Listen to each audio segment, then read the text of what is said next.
The reader I am.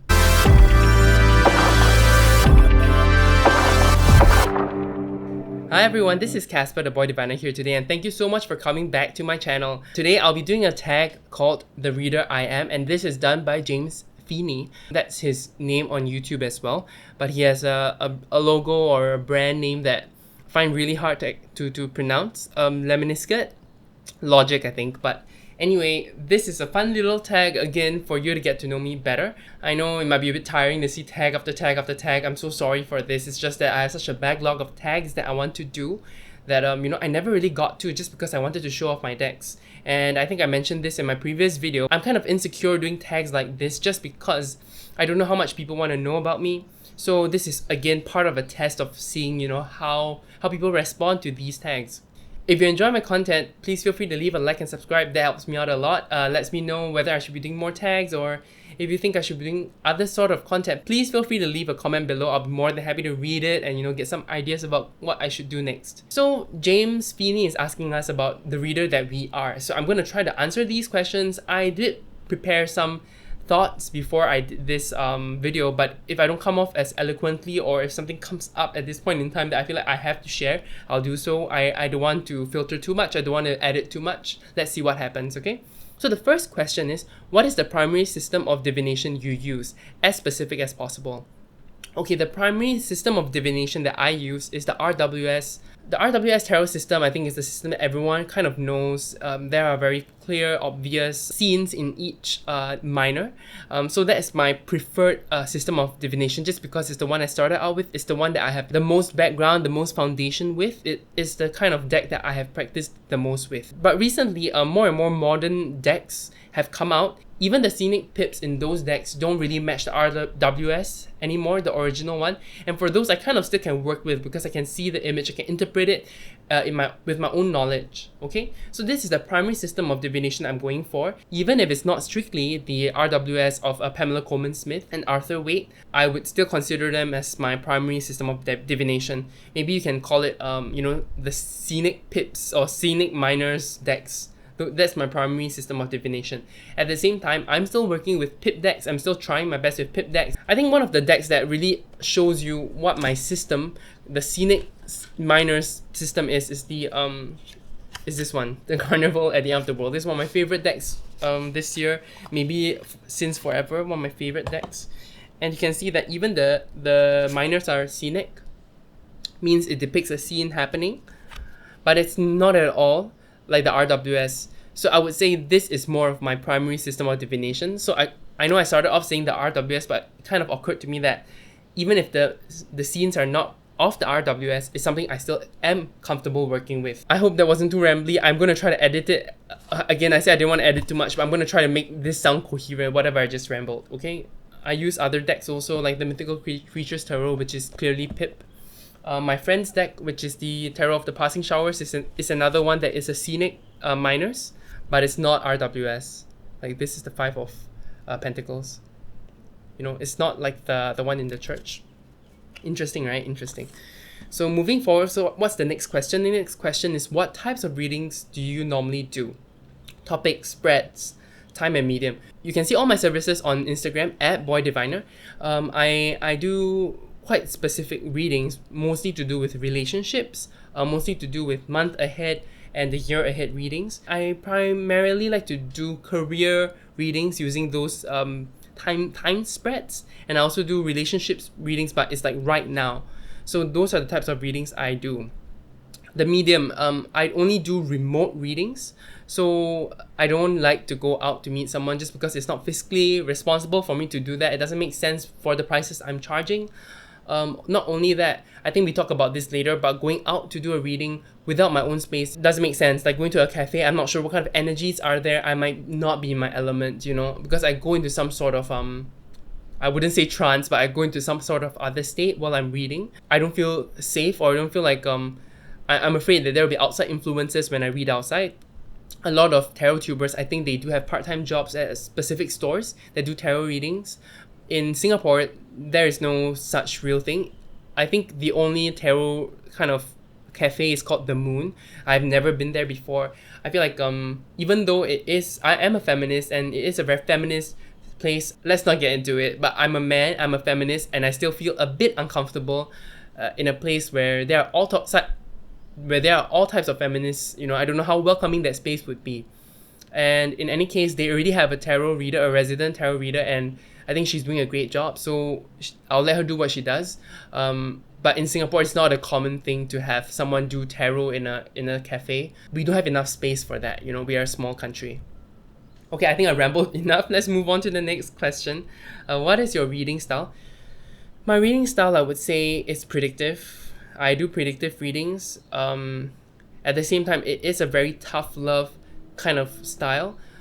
Even before the reading begins, when I ask my seeker and I ask my clients what they're looking for, I am very exacting. I force them to come up with a good question, because a good question is the foundation of a good reading. So some questions is like, I don't really know what I want to do. I'm having troubles in my career and my love life. Can we do a reading for that? And I'm like, no, can you pick one topic first? Because those are two separate readings that we should do. And then when they say they want to do like a romance kind of reading, I'm like, what are you looking for? Are you looking for a long-term romantic relationship, or just some sort of companionship? Or are you looking for a non-committal relationship? Or are you looking for flings? What are you looking for? I make them think. Some of my would-be clients left me because of how exacting I am, and I'm fine with that. I'm not in need of the money from doing the readings. What I'm hoping to do is, basically, I want to help people who want to be helped. And this is sort of my first tough love, trying to get them to drill down to a question that makes sense before I go ahead. And if they can't take that, they probably cannot understand or resonate with my reading style anyway, because I am quite tough love. I would say there's a lot of intuition that comes with my readings as well. Like, I can do a career spread and I suddenly see some sort of romance hinted in the spread. I will mention it, because intuitively I need to be responsible for what I'm saying and what I'm doing. And if I see something, I have to say it, whether it be true or not. And more often than not, it will be kind of accurate to that person's life. Okay, so far that's how it's been for me. I think it's also because I do make sure that my customers are good customers. I don't take bad clients, for example. So that's one of my mantras, is like, I just want to help people who want to be helped. And if someone doesn't want to be helped, it's okay. It's not my time, it's not their time. They can go to someone else, and I can live my normal life. I don't need to do these readings for money. I'm doing this more of a side hobby to help people that want to be helped. Okay, I'm rambling again, but let's move on to what type of readings do you conduct? I think he gave some examples: evaluative, coaching, empowering, reflective. I don't really know. I don't really know. Mine is more like predictive, and yet I'm trying to be reassuring, and still I'm trying to be action oriented. I try to give people steps to take, things they need to do practically. The problem with that is that sometimes the practical things are limited by my brain, by my understanding of this world. I always hope my customers get the meaning, find the step themselves, but because I'm doing a remote reading, I do want to give them what my brain is processing, Like I would say, put it in your resume, but maybe that person is not a resume person. Maybe they want to put it in a portfolio or whatever, because again, now I'm still limited by my knowledge. I don't know how other people do their work. So that's what I try to do. I try to be action oriented. I try to be reassuring. I try to be more action oriented. I think that's the only term I can really think of. I'm sorry, James Feeney, if I did this wrongly, but that's all I can think of. Okay, what is your ideal reading environment? Okay, my ideal reading environment is a sacred space where it is this table right in front of me where I do my filming. So strange, right? I'm filming, I'm doing a lot of things on this table, but this table is made of teak. It has holy oils that I've made on it, just because I do my ritual stuff here as well. Before every reading, I light Palo Santo or sage and a candle to begin that reading, to make that space sacred for me and the other person. I like this kind of space just because it's so, you cleanse the space of any other influences. It's just you and them. You don't know if you're going to a cafe if that seat was taken by someone else and their lingering influence is staying there. Maybe someone had an argument at the table, or there was a baby crying. I don't know. And you can't just lift up sage in the cafe and say, hey, I'm just going to cleanse the space, guys. I'm so sorry, I'm going to cleanse the space. No, there's no such thing. You can't do that. Even in Singapore, people have been chased out of cafes because they have done tarot readings in the cafe. So it is kind of, I don't know why it's not safe. It's so strange. Yeah, there are intolerant people in Singapore. I mean, I don't have to say that. There are intolerant people everywhere. So I would say that's my ideal reading atmosphere, and chill, quiet. I think that's all I can really elaborate. Once I improve on my reading atmosphere, I'll let you guys know, okay? Whether I changed anything. Reversals, yes. The next questions are reversals, jumpers, shuffling style. Reversals, yes. Always. Jumpers, not really. It really depends. Once in a while I read a jumper. But most of the time, I chalk it up to my shitty shuffling style. I can't shuffle for nuts, especially when the deck is too big. So it could be the deck's fault, could be my fault, I don't know. But for decks that are standard size like this one, I don't really have a problem. And this is how I usually shuffle, just overhand. See? I thought I had no problem, but clearly I have. And that was, I think, the Ace of Swords. I guess I'm not really expressing myself really well. I think it came out as a reversal, I'm not sure, but see? Shuffling. So I usually just shuffle like that, and I do a riffle shuffle. Let me show you my riffle shuffle.